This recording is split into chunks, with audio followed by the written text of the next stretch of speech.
Hello नमस्कार, मी काजल आपल्या सर्वांचं माझ्या यूट्यूब चॅनलमध्ये अगदी मनापासून स्वागत करते। तर कसला मस्त हिरवागार कढीपत्ता आलाय खरंच। म्हणजे हे झाड लावलं ना त्यावेळेपासून मी ह्याच झाडाचा कढीपत्ता यूज करते, वाढू काय देत नाही। कारण की त्याला वरती येत राहतो पाला, खाली मी जसा जसा यूज करेल तसा वरती येत राहतो। तर आज मला फिश करी आणि फिश फ्राय बनवायचे होते।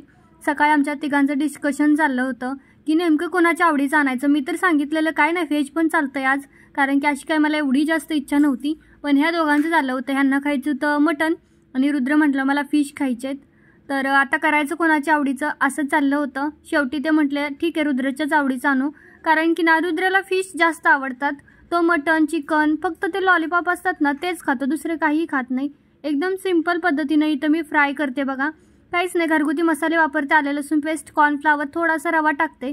रवा नाही टाकला तरी चालतो, ऑप्शनल असतो पूर्णपणे।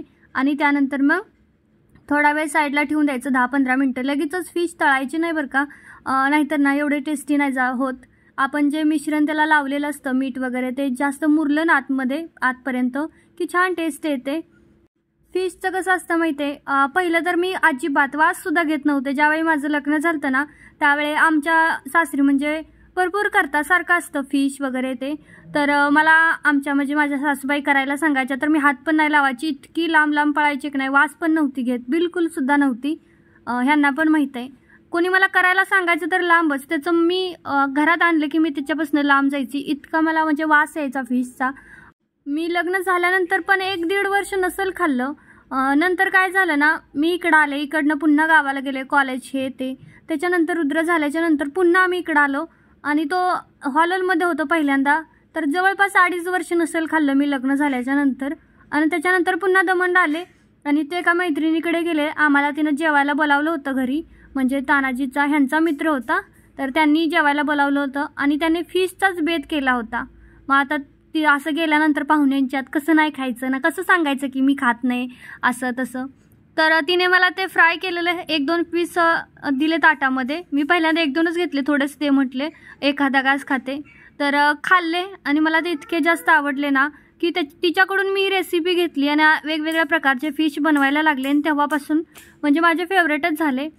चिकन मटन तर मी आधीपासूनच खाते लहान असल्यापासून, पण मासे नव्हती खात। मासे आत्ताच खायला लागली, या 2-2.5 वर्षापासूनच इकडे आल्याच्या नंतरच खाते। आणि एकाही फिशचं खरं तर नाव माहीत नव्हतं, कारण हे पण नव्हते खात, मी नव्हते खात तर हे पण नव्हते खात। मग नंतर काय झालं, आम्ही त्यांच्या घरून जेवण करून आल्याच्या नंतर म्हटलं अरे यार किती भारी लागतं फिशचं पण जेवण, मला माहीतच नव्हतं। आणि आपण फक्त आधी वास येतो म्हणून लांब पळतो, पण नंतर ना त्याची टेस्ट खरंच छान असते।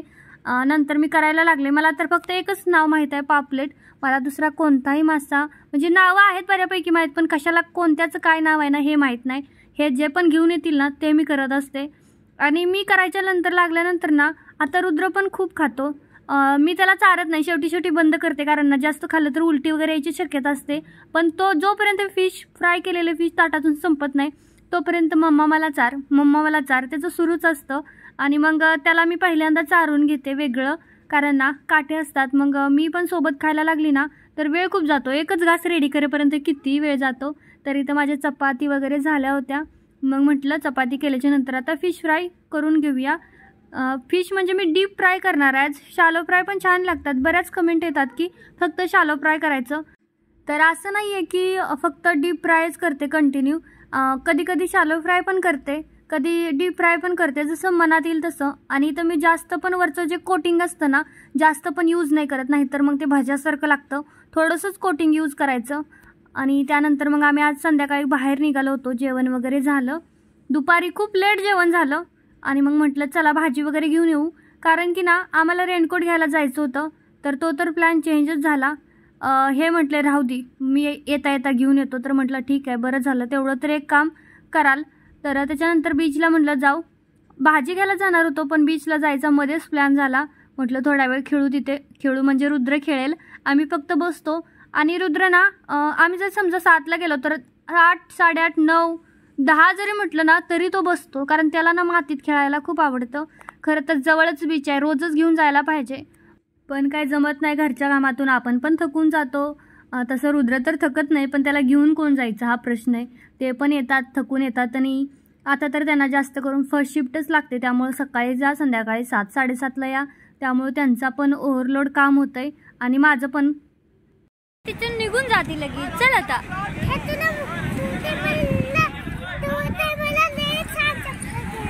लय छान घेतली का? कसला आवाज येतोय पाण्याचा बघा. आमचा तर काही प्लॅन नव्हता पण एकाएकीत आता किती 7:30 वाजलेत. एकाएकी आलो. यांचं तिकडे फोनवर चाललंय. ऋतू बघ ना पाणी कसलं आहे. पावसाळ्यात ना खूप म्हणजे जास्त. ही जो कट्टा त्याच्यावरून उड्या मारतं पाणी पलीकडे. आवाजच येत असेल. कसलं जोर जोरात लाटा येत आहेत ना. काय ना ऋतू?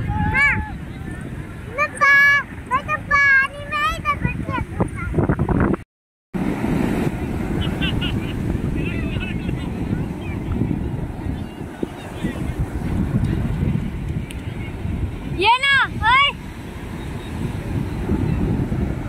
करून येताना म्हटलं मी येणार तुझ्यासोबत पाण्याजवळ ना. तेव्हा किती लांब लांब लांब लांब पळतोय. मी बोलते त्याला हात पकडून चल मी नाही तुला जाऊ देत पाण्यात. तरी तो तिकडे पळत पळत गेलाय. आता येत नाही तो पुढे. करून येताना फक्त चल मी जाणार पाण्यात असा करतो. खरंच किती पण तुम्ही ना टेन्शनमध्ये असू देत काही असू देत पण बीचच्या इथे येऊन बसलं वाळूवरती आणि ह्या पाण्याचा मस्त आवाज ऐकला ना सगळं डिप्रेशन सगळा थकवा सगळं निघून जातो आणि एक वेगळंच म्हणजे हॅपीनेस येतो. ते म्हणतात ना काही लोक म्हणतात बीच समुद्र म्हणजे सुकून. तर तसं खरंच असू शकतं बरं का. काही घर बना रहा है तू? दुनिया से सबसे बड़ा घर बना रहा है. हाँ, मछली जो दुनिया की सबसे बड़ी मछली नहीं होती क्या? उससे एवलाई बना रहा हूँ. दुनिया से सबसे बड़ी मछली? हाँ, वो मैं उसके एवलाई बना रहा हूँ. उसके एवढा बना रहा है. उसके एवढा मैंने केक छोटा हाउस बनाया है. अभी वो भेजने वाला है. अरे बाप रे. देखो कैसे भेजे वो. ओ ये लो. देखो मम्मा मैं खरीदो हाथ दिखाना. हाथ हाउस दिखाओ.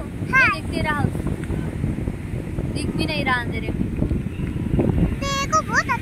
तर तिकडनं ना आम्ही जवळजवळ 8:45 वाजता घरी आलो आणि भूक तर नव्हती. दुपारी लेट जेवतो आणि जाताना पण चहा वगैरे घरून पिऊन गेलो होतो. त्यामुळे भूक काय नव्हती आणि तिथं काहीतरी घेऊन खायचं असतंच. अजून तिथं कोणी नाही कोणी ते येतच राहतात विकणारे. तर त्यांच्याकडून काय घेतलं नाही घेतलं तर रुद्र तरी काहीतरी घेतोच बीचला गेल्याच्या नंतर. त्यामुळे आम्हाला म्हणजे नादाने आम्ही पण तिथं बसून खातो. तर ना आल्यानंतर ते बोलले की ॲसिडिटी झाली. तर ना त्यांचा जर प्रॉब्लेमच आहे बरं का. चमचमीत पण खायचं असतं आणि ॲसिडिटी पण होते. आता करायचं काय दोन्हीचा प्रॉब्लेमच आहे. तर म्हटलं चला लिंबू पाणी पिऊया कारण भूक तर नव्हती. ते दोघं तर म्हणजे ते तर बोलले मला लिंबू पाणी दे. झालं माझं. पण थोडंसं जेवण पण केलं आम्ही नंतर. म्हटलं थोडं लेट जेवण करूया कारण यायलाच उशीर झाला होता आणि स्वयंपाक तर काही करायचा नव्हता. नॉनव्हेज असल्यानंतर तर संध्याकाळी तर नाहीच करावं लागत. फक्त पांढरा भात लावायचा झालं आणि रस्सा भाजी तर आपल्या असतीच. त्या रस्सा भाजीसोबत पांढरा भात मस्त एन्जॉय करायचा झालं. तर रुद्राला ना लिंबू पाणी खूप आवडतं प्रचंड. तो सारखा म्हणत असतो मम्मा लिंबू पाणी दे ना. फक्त लिंबू जरी पाण्यात टाकून दिलं ना तरी त्याला चालतं. असं काही कंपल्सरी नाही की साखर टाकली पाहिजे. पण मला पण इच्छा झाली होती सरबत प्यायची. तर म्हटलं चला मस्त तिघांसाठी सरबत पिऊया. कारण संडे असला ना शक्यतो थोडंसं लेटच आम्ही झोपतो आणि कितीही लवकर झोपलं ना तरी 11-11:30 शिवाय झोपच येत नाही. कारण आपलं जे रोजचं शेड्यूल असतं ना रोजचं ठरलेले वेळ तुम्ही 8ला कधी तर मी काय म्हणते की मला आता थकली ना तर मी 9ला झोपणार. 9ला झोपते पण 9ला झोपच येत नाही. शेवटी 11:30-12लाच झोप येणार कारण जो रोजचा टाईम आहे ना तोच टायमिंगला आपल्याला झोप येते. तर त्याच्यानंतर मग जे फ्रूट्स वगैरे भाज्या धुवून ठेवल्या होत्या त्या पटकन फ्रीजमध्ये ठेवल्या. ह्याच्या आधी जेवण केलं. त्यांना म्हटलं आजी जेवण करू. जेवणाच्या आधी मी धुवून ठेवल्या होत्या पाणी नितळण्यासाठी आणि मग सगळं नेऊन फ्रीजमध्ये ठेवलं. तर फ्रीज भरलेलं असलं ना खरं तर मस्त वाटतं. आठवडाभर काही टेन्शन नाही आणि मुळात रुद्राचं काही टेन्शन नाही कारण त्याचं कसं असतं त्याचं असतंच की सारखं भूक लागली काहीतरी दे ना खायला. मग आपलं कधी ॲपल चिरून द्या कधी काय चिरून द्या कधी असं म्हणजे त्याला कंटिन्यू काही ना काही द्यावं लागतं. आणि लहान लेकरांचं असंच असतं त्यांना सतत भूक लागत असते. तर संडेच्या दिवशी ना मला संध्याकाळचं एवढं काम नसतं कारण आपण सकाळी नॉनव्हेजचा सकाळी म्हणजे पार दुपारच होऊन जाते. त्यात काय विषय नाही. नॉनव्हेजचं काहीतरी करत असतो मग त्यातून थोडंफार तरी शिल्लक असतं आणि दुपारी नॉनव्हेज खाल्ल्यामुळे संध्याकाळी एवढी भूकच नसते आणि त्यात बाहेर गेल्यानंतर अजून काहीतरी खाणं होतं. त्यामुळे तर बिलकुल भूक राहत नाही. पाणीपुरी वगैरे तर खाल्ली तर संपला विषय. घरी येऊन ना जेवणच नाही करावं असं वाटत. आणि दूध वगैरे पण गरम करायची गरज नसते संडेच्या दिवशी रात्री, कारण ना रुद्राला देतच नाही मी दूध, उलटी वगैरे येईल म्हणून, कारण नॉनव्हेज खाल्लेलं असतं. आणि आता बघा सोन्याचं कानातलं आहे, तरीसुद्धा मला ना डुप्लिकेट घालायची, प्रत्येकच बरं का लेडीजला डुप्लिकेट घालायची एक वेगळीच इच्छा असते. तर ही दोरी ना किचनसाठी आणली. किचनची ती दोरी होती ना, काय होतं ना ती पडदा पडतोय खाली. मी आधी फक्त चिटकवलेला होता ते स्टिकसोबत, पण ते पडतोय. मग म्हटलं दोरीनं पॅक करूया. आणि खूप दिवसातून नीलपेंट लावली आज, खूप म्हणजे जवळजवळ महिना 1.5 महिन्यांनी लावली असेल. माझ्या तर नीलपेंट ना ठेवून ठेवून खराब होतात खरंच. आणि संध्याकाळी रुद्रला औषध प्यायला दिलं. थोडीशी सर्दी झाली, जास्त नाही, पण थोडंसं त्याचं नाक सुरसुर करत होतं, कारण आता व्हायरल इन्फेक्शन बघा सुरूच होईल. लेकरांची तर आता जास्तच काळजी घेतली पाहिजे. आणि त्यात आता महिनाभर घरी होता, 1.5 महिना. आता एकदम स्कूलमध्ये AC मध्ये गेल्याच्या नंतर ना त्यांना हे असंच होतं. मागच्या वेळीसुद्धा असंच झालं तर रुद्राला स्कूलमध्ये गेला ना त्याला पहिलं सर्दी येणार, कारण ना स्कूलमध्ये AC असतो, आपल्या घरी काय पंखा किंवा कूलरवरती चालतं. आणि त्याची एक्सप्रेशन बघा औषध पितानाची, त्याला ना स्वतःचं स्वतः, आता माझी गरजच नाही, त्याला सगळं स्वतःचं स्वतः करायचं असतं. त्याने कधीच औषध पिण्यासाठी वगैरे मला ताप नाही दिला, कंटिन्यू तो पितच राहतो. त्याला कधीही दिलं ना तर पिणार, थोडं तोंड इकडे तिकडे करणार, पण त्याला आवडतं खूप.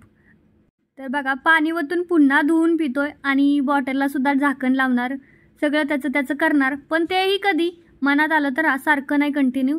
तर हा होता आपला आजचा संडेचा छोटासा व्हिडिओ. कसा वाटला कमेंट करून सांगा, आवडल्यास लाईक करा. Bye bye.